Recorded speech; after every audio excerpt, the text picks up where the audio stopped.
Hello everybody. Well, we're going to continue our series here on coping with COVID. And today I really want to talk about stress and the importance of stress. Now we've talked about diet and exercise and many other things. Haven't talked much about stress. Stress leads to inflammation. Inflammation leads to damage to our body. And in the course of this pandemic, there's a lot of stress, which means there's a lot of inflammation, there's a lot of damage going on. So we want to kind of focus on that. And calling this complementary medicine, and it's going to focus on meditation, yoga, and breathing exercises. Why those three? Well, first of all, because they work. They've been around for thousands of years, and it's just known that they work. But the other thing is, what's kind of interesting, in the last not too many years, there's been a lot of really good scientific research that demonstrates that in fact they do reduce stress, they do boost the immune system, they do reduce inflammation. So let's just kind of get into that a little bit. We know this whole pandemic has put a huge stress on everybody. It really is a pandemic. It's been going on for 10 months now. And for some people, for all of us, it's stress. For all of us, it's fright, it's frustration, it's fatigue, but for many people, it's loss of a job, loss of income, concern about losing their home, and not having adequate food. Those are big time stresses. But for all of us, persistent stress is very, very unhealthy. And with the pandemic continuing on, even though the vaccines are coming, this stress is going to continue. So we need to deal with it. So think about, and we've talked about this before, but think about that beer truck coming towards you down the road. Instantly, in milliseconds, your body reacts, your brain reacts, and says, we have to do one of two things, fight or flight, fight or flight. But you can't fight with the beer truck, so you got to get the heck out of the way. What your body does instantly is dilate your eyes so you can see better, more blood to your brain so you can think better, more blood to your muscles so you can run. Cut off the blood supply pretty much to the intestines. You don't need to digest your lunch right now. That can wait. You got to survive. You got to get out of the way. All right. At the same time, your body puts out a ton of adrenaline. The proper name for that's epinephrine, like an EpiPen, epinephrine, and cortisol. So these two are pouring out along with some other chemicals, and they're all what you need to get to the side of the road.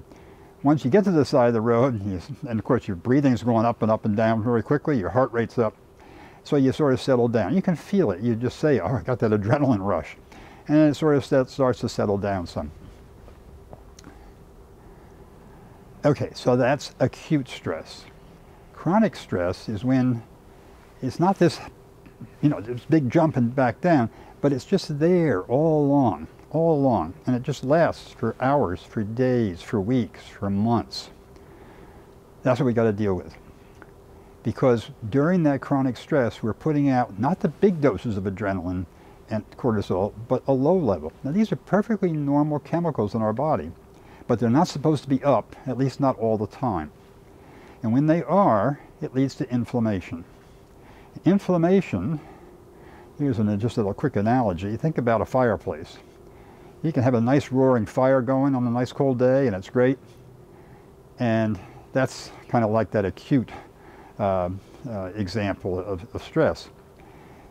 But now the fire's died down, but underneath the ashes are embers, and they're still warm. Those warm embers are what's going on in your body. It may be in your joints, maybe in your brain, maybe in your heart, your coronary arteries, any number of other organs. That inflammation is the root cause of almost all the chronic diseases that get to us, particularly as we get older. So heart disease, Alzheimer's disease, and many others. And not good, it's the basic message. Not good at all. Got to get it down. So that's where it gets to the issues of meditation, yoga, and breathing exercises. If we think about elderly people, I know I'm in that category, although I don't particularly feel elderly, there's a lot of things that go on that for many people, for example, maybe you're a caregiver to somebody and now you can't be the way you were. Or maybe you need caring, but the caregivers to you can't come to you the same way they could before. So there's those sorts of things. a death in the family, bereavement. You can't have the typical funeral settings that we used to have. There's all these things that are occurring that, again, increase the anxiety, increase the stress, increase the inflammation. Now I'm speaking again about older people. But what about youth? Youth have problems too. If you go back to the 1918 pandemic, it was interesting, they followed teenagers over time, and they had what was called a post-pandemic inflammatory process. And it showed up in early onset heart disease, early onset neurodegenerative diseases like Parkinson's disease, and a variety of others. So the stress we're under now, if it's not properly controlled, can lead to a lot of big-time problems down the road. And not just for older people, but for younger people as well. So it's really an important issue. So hopefully I've explained, at least briefly, why chronic stress is so important and why it's so important to try and bring it down. When you have chronic stress, not only do we have the inflammation, but we're also suppressing our immune system. And in the face of a pandemic, in the face of a virus that still wants to get to us, you know, it's still out there, it still wants to get in. We need our immune system to be working as absolutely strongly as we can. And likewise, when you get a vaccine, you want your immune system to work so that you, in fact, make the antibodies that the vaccine is there to help you do. What can you do? We've talked in the past about diet, exercise, very important. We've talked about being sure you get a good night's sleep, very, very important. Don't tip the glass with the alcohol in it too much. And of course, get some intellectual challenges and some social interaction, difficult as they may be some of the time. Well, another thing you can do is what I'll call focused activities. Focused activities, for me, writing falls into that category. In fact, doing these TV programs falls in that category. For my wife, it's painting. We have a friend who's, I may have mentioned this last time, who's learning Chinese. Why are you learning? Are you going to go to China when this is all over? No, I just needed something that kind of would bring my mind into something. You can do things like chess, work on learn a musical instrument. That's all intellectual challenges, but it's also focusing your mind. When you focus your mind on something, you get rid of the ruminations. You stop thinking about yesterday, stop thinking about tomorrow. And it's a form of meditation, actually. You just focus right there. So that can be very valuable. And I think for each of us, it's going to be something different, but you know, you want to find what works for you. But that focused activity is going to be and can be very helpful. Well, what do these three things do? I said they reduce stress, but we should talk for a moment, and we've done this before, about the autonomic nervous system. It's got two halves. This is the system that adjusts our heart rate, our respiratory rate, our blood pressure, how our digestive system's working. And it has two halves, sympathetic and parasympathetic. Think of, here's another analogy, the car. We've done this before too, but I like this one. The sympathetic is what turns things on, the accelerator in the car. Press on the accelerator and zoom. In our case, it means blood pressure goes up, heart rate goes up, respiratory rate goes up. The adrenaline, cortisol pours out. That's all part of the sympathetic, intense sympathetic system. The parasympathetic, on the other hand, is like the brake in the car. It's going to slow things down. It's going to slow the heart rate. It's going to slow the respiratory rate. It's going to lower blood pressure. It's going to let you digest your meal. It's just going to settle things down. And the parasympathetic is largely runs from a nerve that starts in the brain, comes down through your neck, into the body, all the way down, called the vagus nerve. And it has branches that go out all over. And when it's activated, that's when your blood pressure comes down, heart rate comes down, respiratory rate comes down. You're going to feel more calm. The adrenaline and the cortisol will start to settle down. And normally, the sympathetic and parasympathetic systems should be in a balance. But with chronic stress, it's like this. So our need is to get it back to here. So what we really need to do is jack up, if you will, the parasympathetic.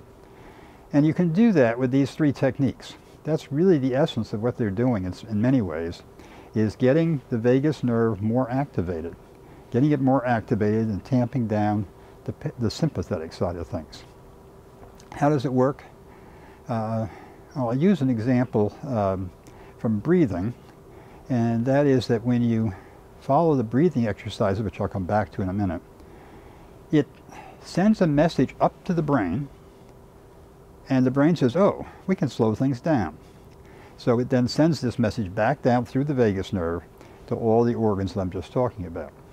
Now that's not the only thing that meditation does, that yoga does, that the breathing exercises do, but it's one of the most powerful aspects of it.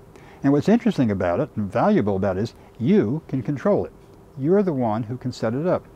We think about these things as, oh, that's just the way it is. I can't control my heart rate. I can't control my breathing. I can't control my anxiety. Yes, you can. Yes, you can. So, meditation. A lot of people think, I can't do that. I don't understand it. I'm not going to be any good at it. Well,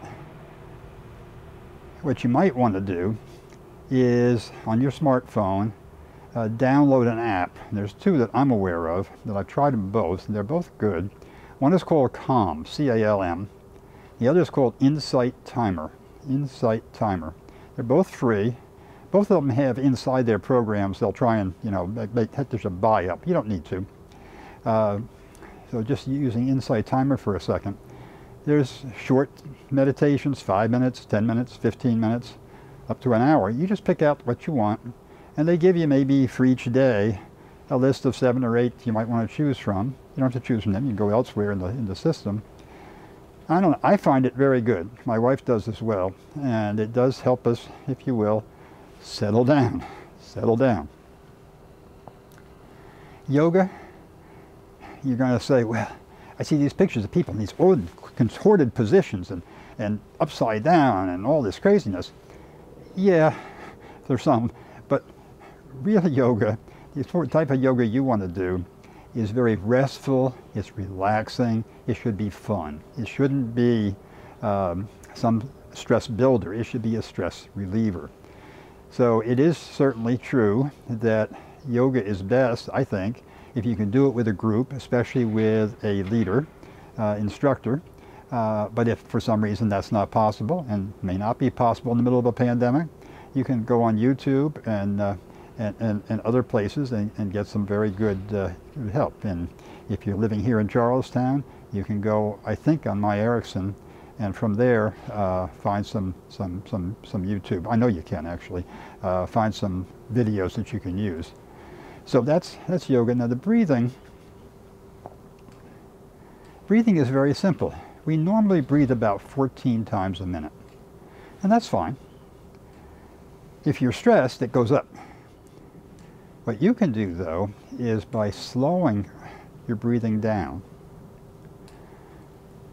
So you want to be, instead of 14 times a minute, maybe about 6 times a minute, 5 or 6 times a minute. You're going to say, that's awful slow. How am I going to get air in and out? Well, the answer is you're going to breathe much more deeply. And so you're going to bring in more oxygen, you're going to put out more carbon dioxide because you're breathing deeply, but you're going to do it 5 or 6 times a minute. The second part of it that's important is that you want your inspirations to be shorter than your expirations. So just to make this up, if your inspiration you do on a count of 4, expiration should be on a count of 6 or maybe even 8. It takes a while to get used to that, but after a while it comes pretty easily and you can do it. Now, if what I just said, and by the way, you can do that anywhere. You don't have to have a special time. You can just be standing around. I can't do it while I'm talking to you, but you can do it most any time. You just find a time and do it for 3 or 4 minutes. Even less than that can be valuable, but better if you can do it for 20 minutes.